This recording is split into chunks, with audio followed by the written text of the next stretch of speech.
사람들은 그 아이가 그 태어나기 전에 태몽 꿈을 이렇게 꾸는 걸 볼 수 있습니다. So this is not an American thing, but other cultures have it. There's a thing called what they have a dream of childbirth is what's commonly known out there. 그 이 요담에 태어난 아이가 아들인지 딸인지 그 꿈을 보면서 이렇게 예상을 하죠. It's popular in other cultures. So the whole idea is that when you have a son or daughter, usually people have a dream about this, and they'll know what kind of child it is. 또는 이 아이가 자라서 무엇을 할 것인가 하는 것도 그것을 통해서 우리가 예상할 수가 있습니다. What's interesting about this dream of childbirth is that it'll kind of reveal what kind of gender it'll have, and it also kind of reveal like what their future will be like, what they will do in their future. 내 꿈 중에서 그 참 가장 그 유명한 꿈이 바로 뭐냐?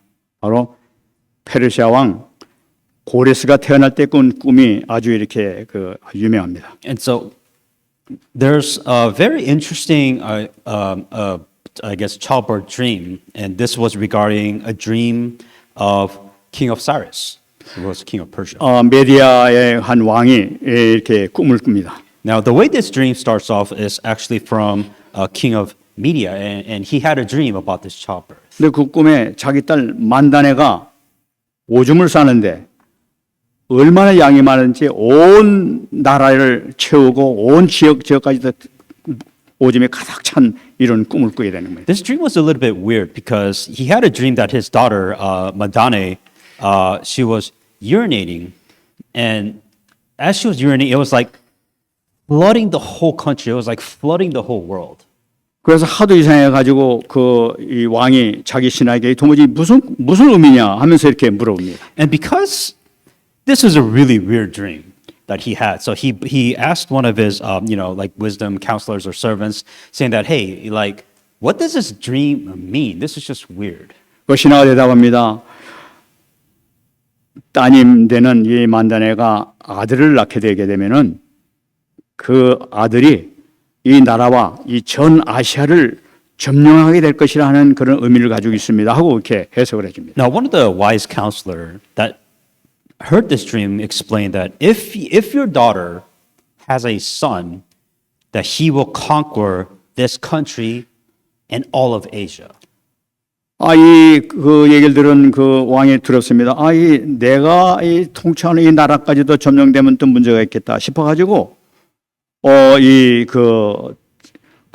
자기 딸을 저기 페르시아라는 그 소국 조그만 나라, 당신은 조그만 나라였습니다. 거기에 그 평민, 그 캄비세스라는 그 청년에게 이렇게 시집을 보내버립니다. So the king didn't like that at all. So because the reason why he didn't like it is because he was the king. He didn't want anybody conquering or ruling over him. So what he did is that he took his daughter and then he sent her and have her marry in a very rural area of Persia where there's nobody there, just a common random man named Cambyses, and then he made her marry this very common man. 그런데 그 시를 보내서 끝날 줄 알았는데 왕이 다시 똑같은 꿈을 다시 이렇게 꾸게 되는 거예요. He felt that was enough to make sure that her son doesn't become a conqueror. So after he did all of this, the king once again had the same dream. 이상하다. 그래서 한번 알아봐라 했더니 그 따님이 지금 임신을 했습니다 하는 그런 소리 들려오는 겁니다. When we had this dream of childbirth again, he was very weird. It was very weird for him. So he went to find out why did I have this dream? And he came to find out that his daughter was actually pregnant. 그래서 안 되겠다 싶어서 자기 아주 충실한 신하를 한 명 보내가지고 딸이 아들 낳으면 죽이고 만일에 딸을 낳는다면 살려라 하면서 이렇게 보냅니다. Now the king had a problem. So he said that he sent a servant and he told the servant, said that go to my daughter, and if it is a girl, let it live, but if it's a son, I want you to kill it. 그런데 그 딸이 아들 낳는데 아들을 낳아버린 거예요. The problem here is that the daughter had a son, not a daughter. 아들을 그 신하가 보니까 막 너무나 똑똑하게 생기고 막 청명하고 얼굴에 막 광채가 나면서 말이지 이 아이를 죽이면은 자기가 하늘에 벌을 받을 것 같단 말이에요. When the servant that was ordered to kill, if it was a son, he went to realize it was a son, and he was at a dilemma because he saw this child. It seemed really intelligent. It seemed really alive, and there was a fear in him. Said that if I kill this child, I truly did believe that God is going to punish me.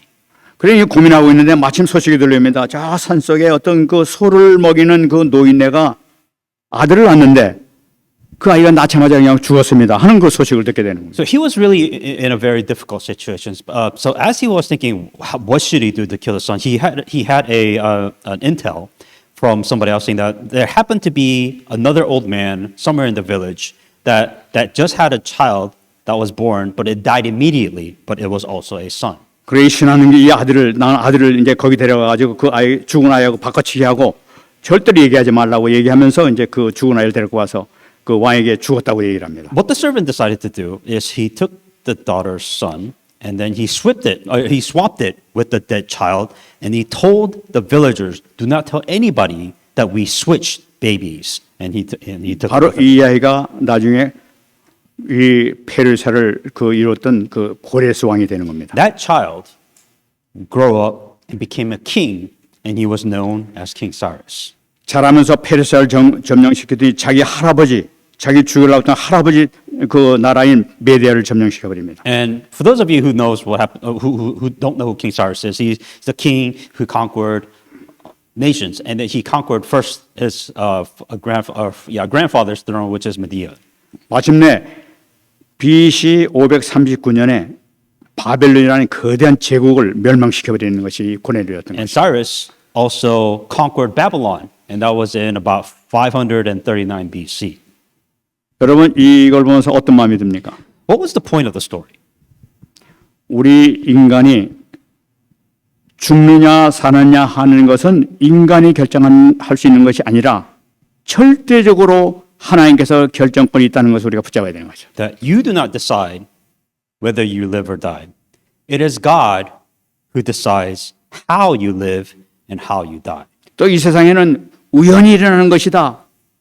우연한 게 있을 수가 없다는 것을 나타내고 있는 거예요. There is no such thing as coincidence. 여러분들이 어떻게 태어났습니까? I don't know how you came out to be. 여러분들이 태어난 것이 우연히 태어난 것이 아니라 하나님의 특별한 계획 가운데 태어났다는 것을 여러분 꼭 붙잡으시기 바랍니다. You were born not just because it was just a coincidence that you were born. You were born for a reason. 이걸 여러분 망대를 붙잡고 한번 월요일에 한번 묵상 한번 해보시기 바랍니다. Think about that throughout this week. 나를 왜 태어나게 했을까 말이에요. Why did God bring you to this world? 아마 큰 응답이 여러분들에게 떨어질 줄 믿습니다. And God will show you a great answer. 오늘 10절 말씀에 아주 중요한 메시지를 주고 있습니다. In verse 10, something very important.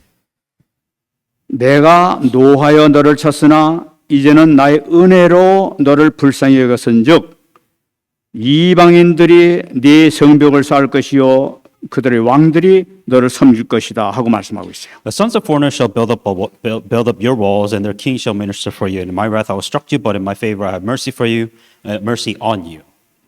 여러분 이 말씀이 간단히 10절 한 절 말씀이지만 이 말씀 한 절에는 세 나라의 흥망성쇠가 기록되어 있는 것을 우리가 볼 수가 있어요. So this is just one scripture, but in this scripture is just packed with history. 내가 노하여 너를 쳤다는 것은 무엇이냐? 이스라엘의 멸망에 대해서 지금 설명하고 있는 거예요. The sons of foreigners will build up the wall, and what that means. So this is talking about the history of Israel. The first part. 너를 쳤다는 건 누굴 통해서 치느냐? 바벨론에서 쳤다는 것을 말씀하고 있는 And 거예요. my king shall minister you, for my wrath I struck you. Well, when was this? This was during the time of Babylon. 여러분 묵상해 보시기 바랍니다. 이스라엘을 치시기 위해서 진노하셔 치시기 위해서 하나님께서는 바벨론이라는 신바벨론이라는 제국을 일으키신 걸 볼 수가 있어요. If you have to think, just thinking about this, that for the sake of Israel, God built an entire nation. In this case, God established a neo-Babylon. 여러분 BC 626년에 이렇게 해가지고 멸망할 때까지 불어 87년 만에 이 바빌론이 왕국을 이루다가 멸망당하는데 그 짧은 기간 동안에 얼마나 많은 사건이 생겼는지 몰라요. So to kind of give you a little bit of context, to explain history, just so that God can punish Israel, that God established an entire nation. And this nation only lasted about 87 years from 626 BC to 539 BC, just to strike Israel. 그 거대한 제국 이 바빌론을 하나님께 쓰시기 위해서 치기 위해서 하나님께 세우셨기 때문에 그런 거예요. Now, the reason why God established Israel is so that he can use them, he raised them, built them, just so that he can punish Israel, and that was it. 나보폴라살이라는 이 그 왕이 나타나 가지고 아주 용감하고 똑똑한 왕이 나타나 가지고 그 아주 순식간에 큰 세력을 이루게 됩니다. So everything started, I guess really the history of record started from, or it all started from Nabopolassar, who was the one who started all of this. 이 나보폴라살을 통해 가지고 하나님의 나라였던 북이스라엘 왕국을 멸망시켰던 아수르를 완전히 멸망시켜버린 걸 볼 수가 있어요. He's the one that destroyed Assyria. And remember, if you remember, Assyria was the one who completely destroyed North Israel. 당시 막강한 그런 세력을 갖고 있던 아수르가 순식간에 그 바벨론에게 멸망당하는 거예요. So you're seeing nations rise and fall all over the place. So now you're seeing Assyria who destroyed Israel, North Israel, and then you all of a sudden you have this Nabopolassar who just completely came and destroyed an entire nation of Assyria.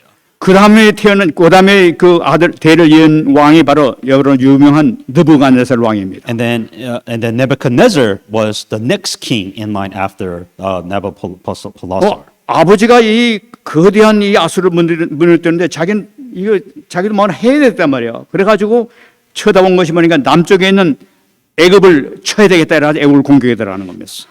Nebuchadnezzar was the king, so he destroyed Assyria. So now he has something to prove. And he's like, I'm going to have to do something better. Well, who did he destroy? He actually destroyed a nation of Egypt, which was a very powerful nation. 이 아들이 용감하고 지혜롭고 아주 그러기 때문에 순식간에 이 애굽을 점령해 버려요. So you're seeing history flow. Like back then, that was a powerful nation. Then you're seeing wars against wars. And now, King Nebuchadnezzar, he was just conquering everything and everybody. 그러니까 당시 최강력이었던 아수르를 점령시켜 버리고 애굽까지도 점령시켜 버리니까 세계에서 초강대국이 돼버린 거예요. You're seeing a nation, once again, very short time frame, but you're seeing these two kings completely destroy all these powerful nations all at the same time. 그러면서 하나님 말씀이 성취되기 시작합니다. What's interesting here is this is when the word of God becomes fulfilled. 애굽을 점령하면서 돌아가면서 이 이스라엘 쳐들어가 가지고 거기서 이 왕궁에 있는 똑똑한 천재들 데리고 바벨론 끌고 가는 거예요. Now, word of God is being fulfilled. That is the whole point of these nations rising and fall. So after the conquer of Egypt, what happens? They went ahead and attacked Israel. They had their first slaves in captivity at that time. 이게 바로 BC 606년에 다니엘과 그 친구들이 쫓겨났던 포로로 잡혀갔던 그 사건을 얘기하고 있습니다. That was in 606 BC. This is important because not only are you seeing a fall of Israel, now you're seeing the Daniel and his three friends captive. The young genius has been captive for this nation now. 하나님께서는 이 바빌론 상에서 계속 이 이스라엘이 회개하고 돌아오길 기다리면서 계속 또 2차 공격, 3차 공격 이렇게 하게 합니다. And what you're seeing is that God built a nation once again, very short time frame of who was the Babylon. He attacked Babylon, or Babylon attacked Israel not once, not twice, but 3 times that he let them attack Israel. 그래도 하나 앞에 회개하지 않으니까 586년에 완전히 멸망시켜 성령까지 완전히 무너뜨리면서 시드기야를 포로로 바벨론 땅에 끌고 가버리고 끝내버려요. God used Babylon. The problem is this. The problem is that God allowed Babylon to attack them 3 times, but what happened? Israel, to the end, could not repent to God. 그래서 하나님께서 노아의 쳤다는 건 바로 그거를 의미하고 있단 말이에요, 지금. And this is really no different from Noah himself. 그런데 예레미야서 29장 10절 말씀을 보게 되면은 바벨론에서 70년이 차면 돌아오게 할 것이라고 하나님께서 말씀하셨어요. Jeremiah 29:10. This is a very interesting verse because this is what God said of what will happen and how all of this will play out. 이게 끝까지 그래도 포로를 잡아왔지만 이스라엘을 사랑하시는 그 하나님의 사랑이 그 가운데 들어있는 걸 볼 수가 있죠. And even though the Israelites did not repent to God, even after three invasions, God still loved the people of Israel so much that He still gave them hope and answers even afterwards. 그럼 왜 70년이란 말이에요? 해필 왜 70년을 이렇게 할 것이냐고 하나님께서 말씀하시냐? Now, in this scripture, it specifically said after 7 years. Now, you're going to have to ask yourself, why would God pick 70 years specifically for this?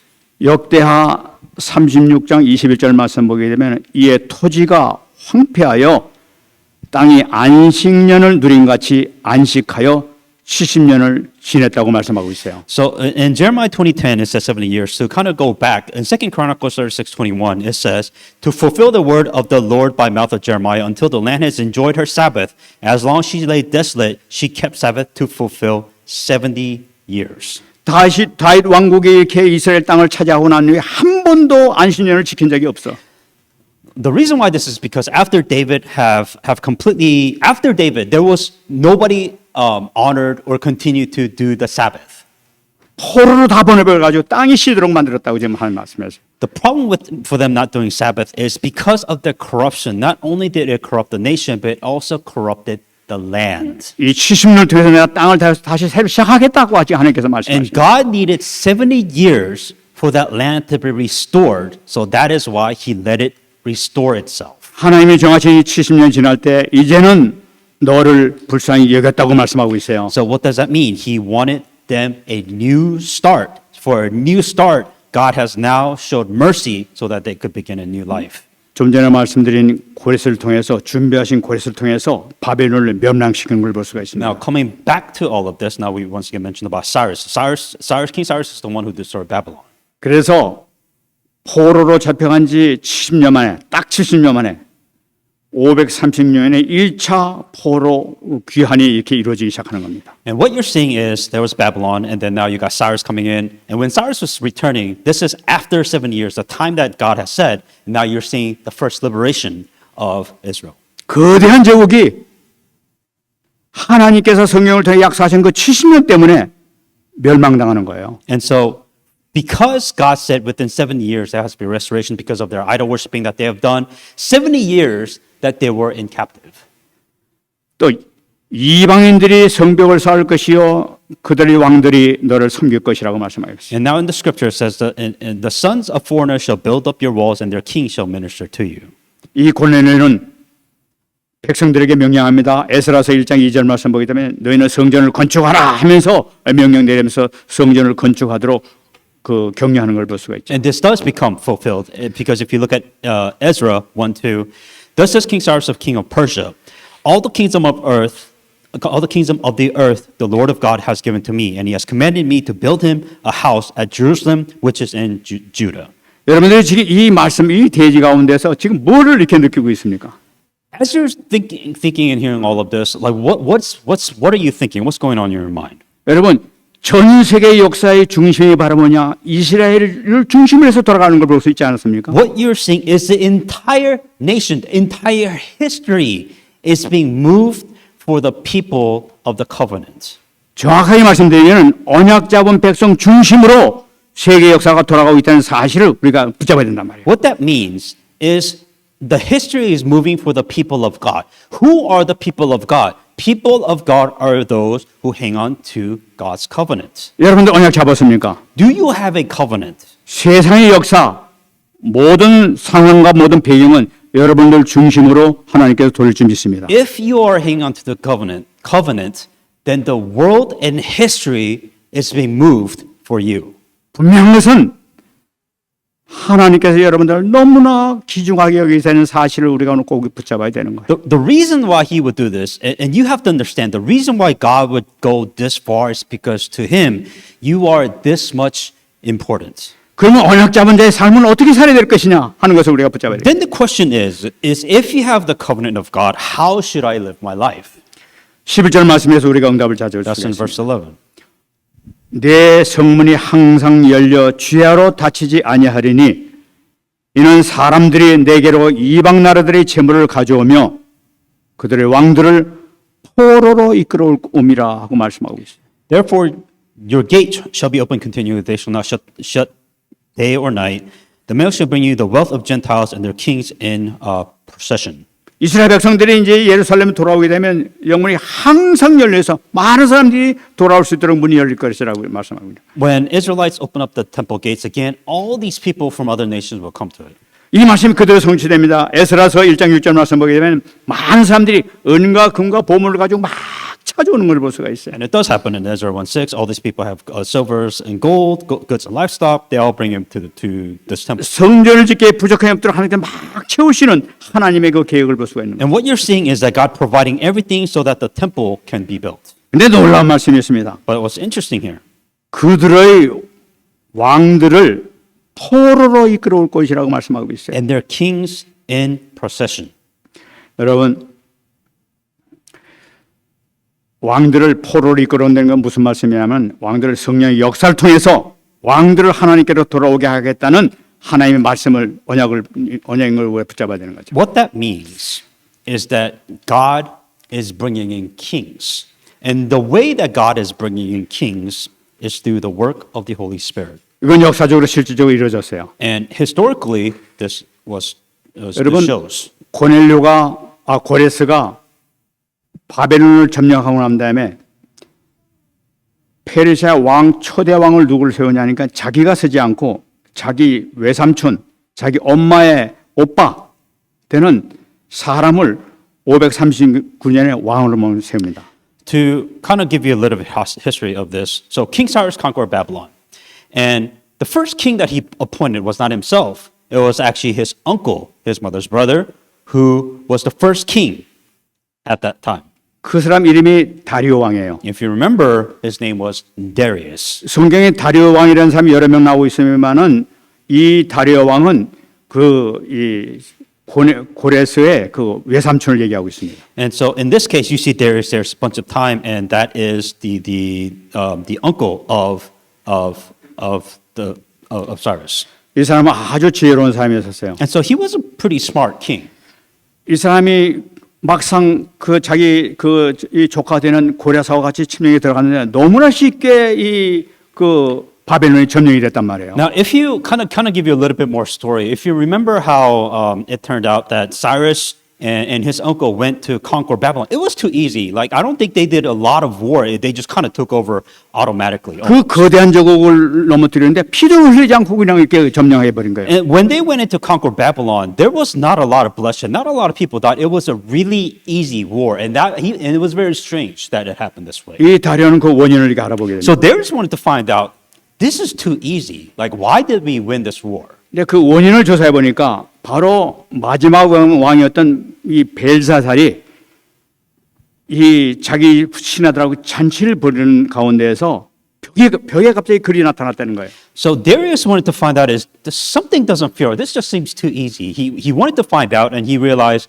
the last king of Babylon was King Belshazzar, and during the time there was a feast, and he said that there was a writing during this party, so to speak. 그래 메네 대겔 우바라시라는 글자가 이렇게 나타난 것을 여기 들은 거예요. And he heard that during the party there was a hand that popped out, and on the wall it says Mene, Mene, Telke, Upharsin is what was written against the wall.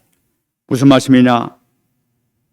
So- 네가 통치하는 이 나라가 오늘로 끝날 것이면 너도 죽게 될 것이라 하는 그런 예언을 했다는 것을 이렇게 알게 되는 거예요. And Darius was like, well, what does that mean? And so he had somebody explain to, well, somebody explained that this is your last day of your rule, and you also will die with it. 그래서 이 다리오는 하나님께서 이 바벨론을 일으켰다 하는 것을 자기가 생각하게 되는 거예요. And what Darius realized that this was the work of God, or a God, in this case, a God, that made all of this happen. 그래서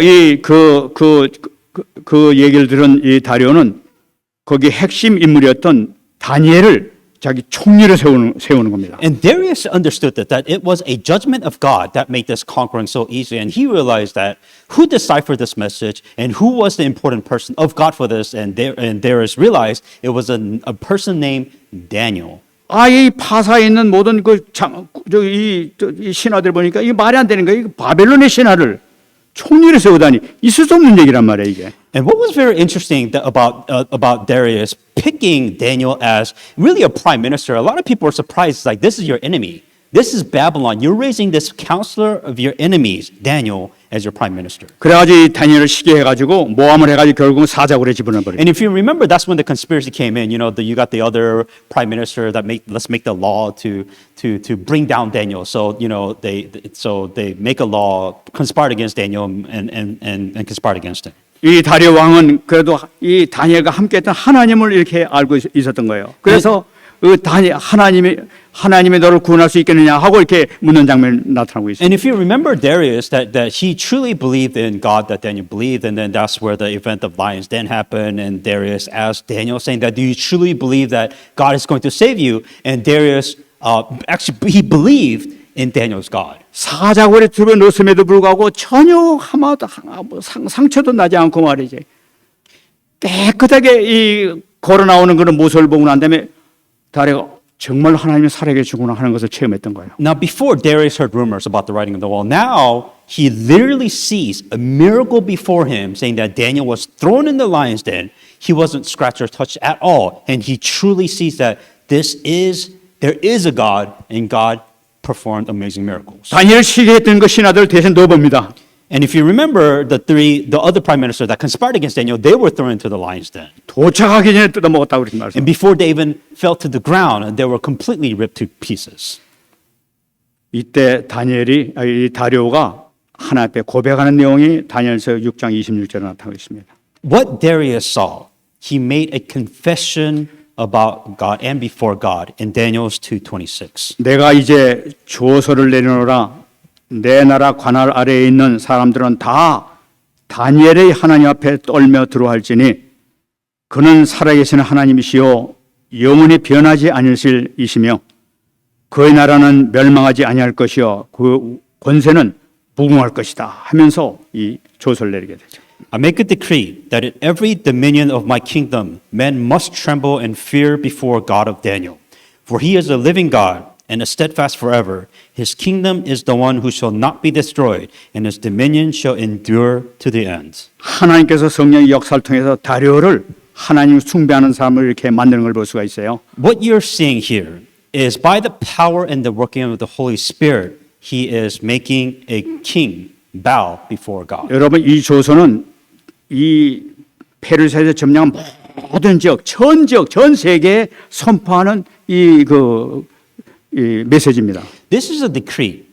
What that means, if a king declares a decree, this is something that an entire nation has to obey. They have to worship God. 여기 그러니까 전 세계에 하나님을 찬양하는 이 다리오가 전도자의 역할을 감당하는 걸 볼 수가 있어요. Within a single day, he made a decree. So what he did, he literally made every single person in the entire nation saying that you have to worship God, and he evangelized to everyone, an entire nation in a single day. 참 이것이 참 중요한 것 같아요. I think that's extremely important. 우리 언약 잡은 사람이 어떻게 살아야 될 것인가 하는 것을 우리가 이 메시지 붙잡아야 되겠어요. Because all of this happened because you have to ask yourself, how did a person of the gospel live?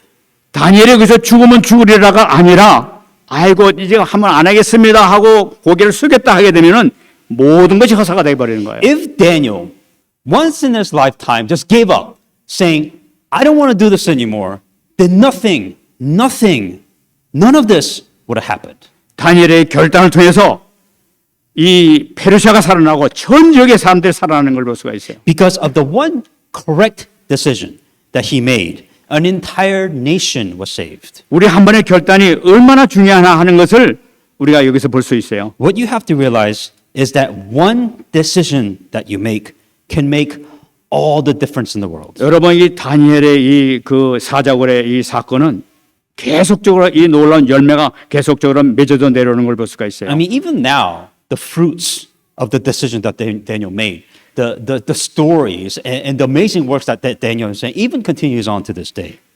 그들의 왕들을 포로로 이끌어 옴이라는 걸 하면 놀랍선 역사를 나타내고 있었지 않습니까? Now, what you're seeing is that the king will come to and their kings in procession is what it said. 근데 12절 말씀 보게 되면 중요한 말씀이 나타나고 있습니다. Now, continuing on to Isaiah 60:12. 너를 섬기지 아니하는 백성과 나라는 파멸하리니 그 백성들은 반드시 진멸되리라 하고 말씀하고 있어요. For the nations and kingdom which will not serve you shall perish, and those nations shall utterly be ruined. 근데 여기선 지금 우리가 성경책에서 안 나갔는데 너를이라는 바로 전에 접수사 for 왜냐하면이라는 키라는 그 접수사가 있어요. So Isaiah 60:12, it starts the verse starts with the word for the nation, and that word for is actually a very important key event. 왜 그랬느냐 하면은 지금 섬기지 않은 백성들이 멸망당한다는 사실을 알리기 위해서 그랬던 거예요. For the nation of kingdom who will not serve you shall perish, meaning those who did not worship and obey the covenant and the gospel, that they will perish. 이것이 바로 벨사살 이 사건을 통해서 우리에게 알려주고 있는 것이죠. And the example of this was King Belshazzar. 하나님의 백성은 교만을 떨어진 것입니다. Belshazzar banquet, he was extremely arrogant in one way. 그래서 성전에서도 막 금그릇, 은그릇을 가지고 자기 술잔을 삼았던 거예요. The reason why he was arrogant is because he used the gold and the silver vessel that was from the temple of God. 하나님께서 뭐 너무나 진노하셨던 거예요. And God was furious. 그 날로 멸망시켜버린 거예요. That day, King Belshazzar was punished. 여러분, 다리오의 사자굴 사건 이후에 그러니까 다니엘의 사자굴에서 결단한 그 이후에 다리오 왕은 2년 만에 죽습니다. And after Darius' death, this is about the lion's den incidents for Daniel. It was only about 2 years, so it wasn't really that long. 그래서 바벨론을 점령한 것이 539년인데 547년 때 고레스가 드디어 자기가 왕이 되는 거예요. Babylon was destroyed in 539 BC. 2 years later, which is 537 BC, Darius died, and Cyrus actually became king of that. 지금 역사가들 이야기를 이 세상에서 가장 지혜로운 임금이 누구였느냐? 역사가들 이야기를 고레스 왕이었다고 다 누구나 같이 얘기를 하고 있습니다. If the historians can say who are one of the top wisest king in the world, a lot of people will say Cyrus would be probably in the top kings that is probably the wisest. 그때 당시에는 이제 다니엘이 총리했을 때입니다. And part of the reasons probably is because Daniel was the prime minister, one of his counselors. 고레스가 다니엘을 불러서 같이 얘기를 했을 거예요. And Cyrus, understanding this, called Daniel, and I'm sure they had a lot of conversation with each other. 바빌론 멸망 사건과 사자굴 사건에 대해서 자세히 되게 들었을 거예요. And King Cyrus was very curious. What happened in the lion's den? And what happened with King Belshazzar? So he was probably curious about all of these events. 이럴 때 성령께서 역사하십니다. And then as Daniel was, in a way, testifying before King Cyrus, the working of the Holy Spirit took place. 고넬료가 큰 감동을 받게 돼요. And Cyrus was really touched and moved when he was talking with them. 그게 에스라서 1장 1절에 나타나고 And 있습니다. that was Ezra 1:1. 바사왕 고레스왕 원년에 여호와께서 예레미야의 입을 통하여 하신 말씀 이루게 하시려고 바사왕 고레스의 마음을 감동시키심에 그가 온 나라에 공포도 하고 조서를 내려 이뤘다고 말씀하고 있어요. Now in the first year of Cyrus king of Persia, that the word of the Lord by the mouth of Jeremiah might be fulfilled, the Lord stirred up the spirit of Cyrus king of Persia, so that he made a proclamation throughout all his kingdom and also put it in writing.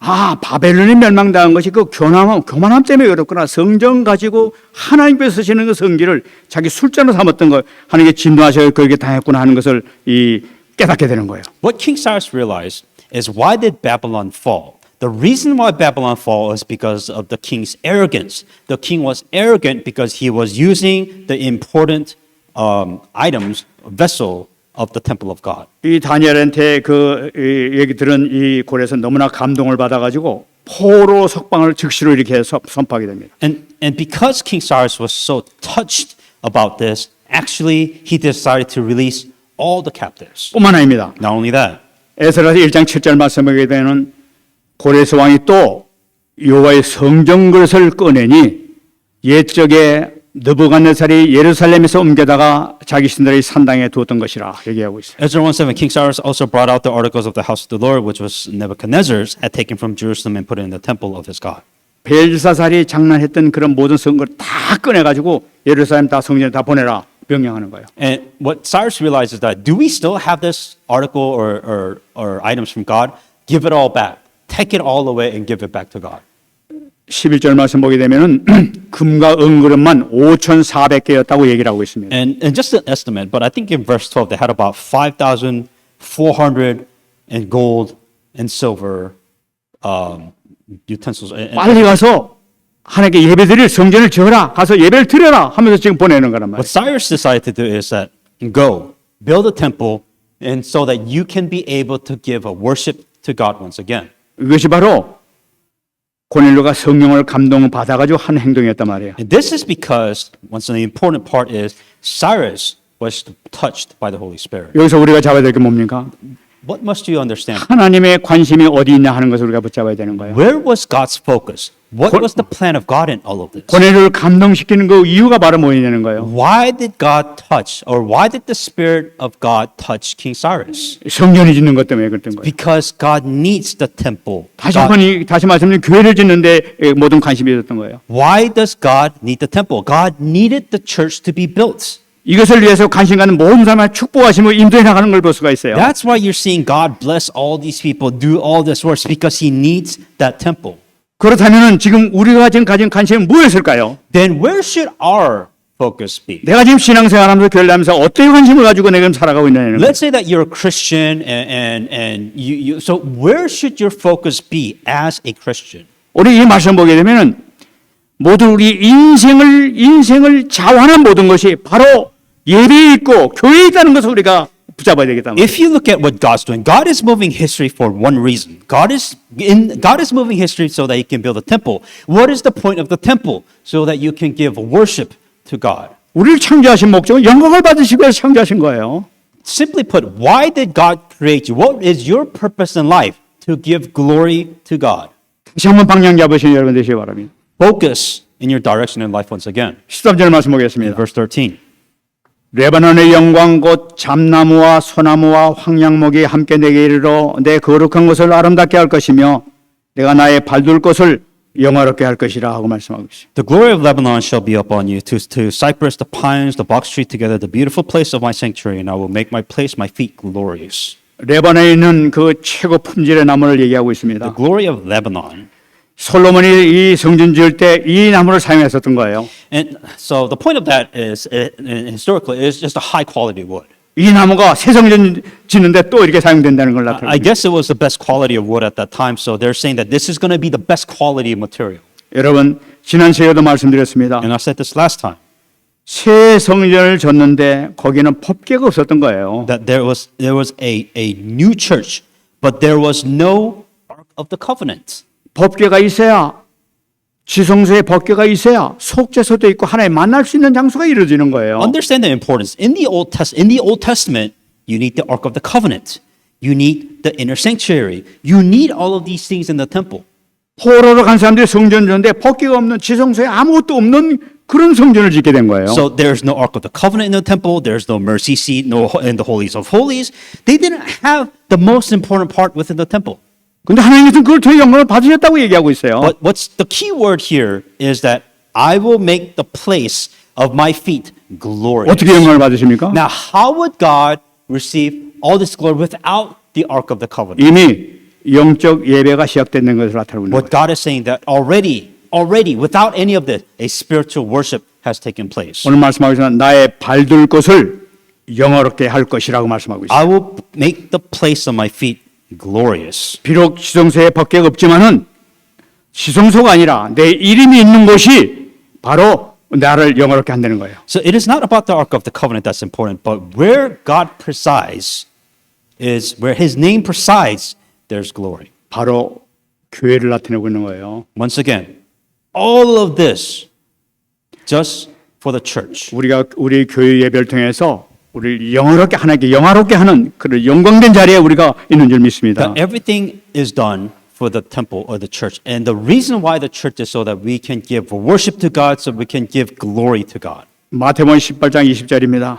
Matthew 16:20. 두세 사람이 내 이름으로 모인 곳에는 나도 그들 중에 있느니라. Matthew 18:20. For where two or three are gathered together in my name, I am in the midst of them. 예수님 이름으로 모인 것이 바로 하나님의 보좌란 말이에요. that where the people gather in the name of Jesus Christ, that's where the presence of God is. 그들 중에 주님께서 함께 계시다고 말씀하고 있어요. God is with you in that place. 다시 말씀하면 주님의 이름으로 예배드리 이 장소에 우리 주님께서 함께 하신 거예요. If you're in a place, in a church, where it gives worship, then God is with you. 여기에 보좌의 축복의 역사가 나타나게 되는 That's 거예요. where the blessing of heavenly throne is. 보좌의 능력의 역사가 이 시간에 나타나는 That's 거예요. where the power of the heavenly throne is. 예배를 통해 최고로 영광받으시는 그런 귀한 시간 되는 거예요. That when you give worship, you are in the greatest place to receive and to give glory to God. 정말 이 축복받는 여러분 되시기 바랍니다. May you understand this and receive all the blessings. 14절에 얘기하고 있습니다. Verse 14. 너를 괴롭히는 자의 자손이 몸을 굽혀 내게 나오며 너를 멸시하던 모든 자가 네 발 아래 엎드려 너를 일컬어 여호와의 성읍이라 이스라엘의 거룩한 이의 시온이라 하리라. Also the son of those who afflicted you shall come bound to you, and all those who despise you fall prostrate at the sole of your feet. And they cry, and they shall call you the city of the Lord, the Zion of the Holy One of Israel. 무슨 말씀입니까? What does this mean? 과거에 막강했던 권력자들, The past powerful oppressors, 백성을 압제하는 날도 있었습니다. the people that oppressed the people, 막 대적하는 자들 있었습니다. the opponents.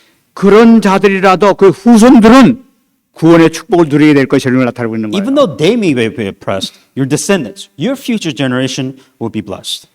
로마서 10장 13절 누구든지 주의 이름을 부르는 자는 구원을 얻을 것이라는 걸 나타내고 있는 거예요. Romans 13, for whoever calls on the name of the Lord shall be saved. 교회 문은 활짝 열려져 있는 거예요. The doors of the church is completely open. 누구든지 신령과 진정으로 예배를 드리러 찾아오는 자들은 다 축복을 받게 될 것이라는 것을 Those 말씀하고 who 계십니다. come to this church and worship in spirit and truth, you will be the one who receive this blessings. 그럼 여기서 우리가 잡아야 할 언약을 또 붙잡아야 되겠습니다. So what covenant should you hang on to that? 그러면 우리가 세워야 될 영적 성전은 무엇이냐 말. What is the temple that you have to build?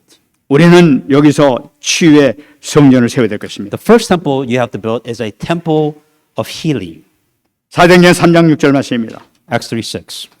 베드로가 이르되 은과 금은 내게 없거니와 내게 있는 것으로 내게 주노니 나사렛 예수 그리스도의 이름으로 일어나 걸어가라 말씀하고 있어요. And Peter says, silver and gold I do not have, but what I do have I give to you. In the name of Jesus of Christ of Nazareth, rise up and walk. 베드로가 성전에 들어가면서 일어났던 사건이에요. This is a healing that took place in front of the temple. 이스라엘 백성들은 하지 못했던 그런 역사가 베드로를 통해서 치유가 일어나게 했단 말이에요. Nobody else that went into that temple could do this, but Peter was able to heal a crippled man. 성전은 뭐냐? 치유의 성전이 된다는 거예요. What is the point of the temple? The reason why people come to the temple is so that people can receive healing. 두 번째 성전은 렘넌트의 성전이 될 And the 것입니다. second thing is the temple are for the remnants. 마태복음 18장 5절입니다. Matthew 18:5. 누구든지 내 이름으로 이런 어린아이 하나를 영접하면 곧 나를 영접하는 것이라고 말씀하고 있습니다. Whoever receives one child like this in my name receives me. 여러분, 이 교회에서 가장 귀중한 존재가 누굽니까? Who is the most important person in church? 렘넌트란 말이에요. It's the remnants. 주님의 모든 관심이 렘넌트에 있는 거예요. That's where God's entire focus is. 렘넌트가 없다면 우리 미래가 없는 거예요. If you don't have remnants, what that means is that there will be no future. 렘넌트가 살아나는 렘넌트가 역사하는 그런 교회가 되어야 될 줄 믿습니다. May it be the church where works of remnants take place. 세 번째는 TCK 성전입니다. And then also the TCK temple. 마태복음 18장 10절입니다. Matthew 18:10. 삼가 이 작은 자 중에 하나도 없인 여기지 말라. 너희에게 말하노니 그들의 천사들이 하늘에서 하늘에 계신 내 아버지의 얼굴을 항상 배움느니라. Take heed that you do not despise one of these little ones, for I say to you that in heaven their angels always see the face of my Father who is in heaven. 하늘에 계신 하나님의 모든 관심 어디 있냐는 거예요. Where is God's focus? 방치된 아이들에게 있어요. Those are those kids who are a runaway. 이 소외된 아이들에게 있단 말이에요. Those kids who were abandoned. 하나님께서는 그들이 구원받고 주님의 몸냉겨 오기를 기다리고 계시는 거예요. Those who are having these difficult things, God wants these children ultimately to come back to God. 그래서 그들도 하나님께 주신 축복 속에 들어가서 보좌의 축복을 누리는 그런 자리에 들어가기를 원하시는 거예요. Because God wants these people, these kids, these who are abandoned to come back to God to be able to 응답받는 여러분 되시기 바랍니다. may receive answer in the name of Jesus 말씀 Christ. 맺겠습니다. Come to conclusion. 에베소 2장 22절입니다. Ephesians 2:22. 너희도 성령 안에서 하나님의 거하실 처소가 되기 위하여 그저 예산에서 함께 지어져 가느니라. in whom you also are being built together for a dwelling place of God in the Spirit. 치유를 통해서 렘넌트를 통해서 지식을 통해서 우리는 계속 성전을 지어져 가는 것입니다. That you are building a church. You are building a church of healing, a church of remnants, a church of TCK. 이 영적 성전인 교회가 완성되는 날 주님께서 이 땅에 오시는 날입니다. A moment a spiritual church is complete, that's when everything ends. 승리하시는 되시를 예수 그리스도 축원합니다. May you be victorious in the name of Jesus Christ. 기도하겠습니다. Let us pray.